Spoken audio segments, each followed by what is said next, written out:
that idea of getting caught behind the ball or the yips. It's yips. It's the yips. Yeah.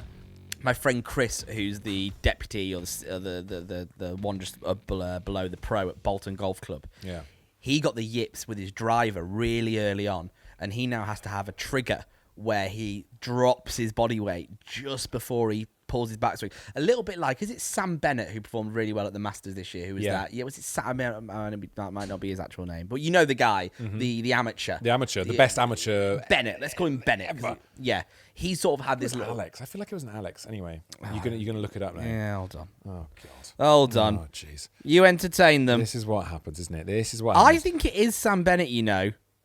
Well, my protein's been delivered. #gains. There it is.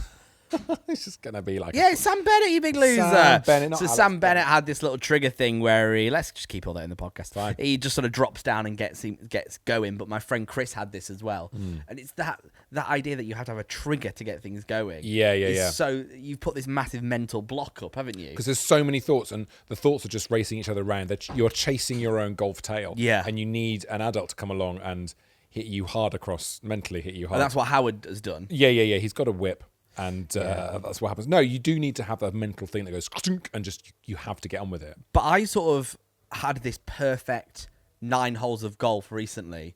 This amazing 9 holes on a Wednesday evening. It was the day that I did well at the competition. And it's because I didn't care. Yeah. And about 5 holes in, I thought, I'm in Zen golf. Yep. I've entered Zen. Yes. I didn't care. Everything was just sort of working out. I mean, you know what my golf game's like. I was on the 6th tee. Is that the par 5? It is, yes. I was on the 6th tee, all square. Hang on. Unheard of. Level par? Level par. What? Yes. That's incredible. Yes. Not gross, not net. Gross. No, no handicap taken on. I just parred Also, my way those through. first few holes are really tricky. Really difficult. Wow. And I just played really calm and really relaxed and I played really boring. But this is what screwed me over on the second the other day when I took an 8-iron and flushed it and went through the back. Because on this Wednesday, I was over clubbing everything and hitting it at 70%. So always do it. It worked on that day. Yeah. But then as soon as I got a bit of confidence in my swing and went for it, those 70% shots became 100% shots, and I flew everything through the back. We're still at that stage of the year, though, where we're getting our measurements in, right? Especially we've both got new clubs. Thank you to our pals at Cobra. You've got new clubs. It's a new season. The balls are warming up a bit. It's all changing, and you've got to just go easy on yourself, right? Howard told me a really interesting thing about the Yips, right? So he was a pro. He was on the tour, and they were doing stuff where they did like brain scans. Wow. To see what's going on in your brain, the electricity in your brain when you're about to putt, to investigate the yips.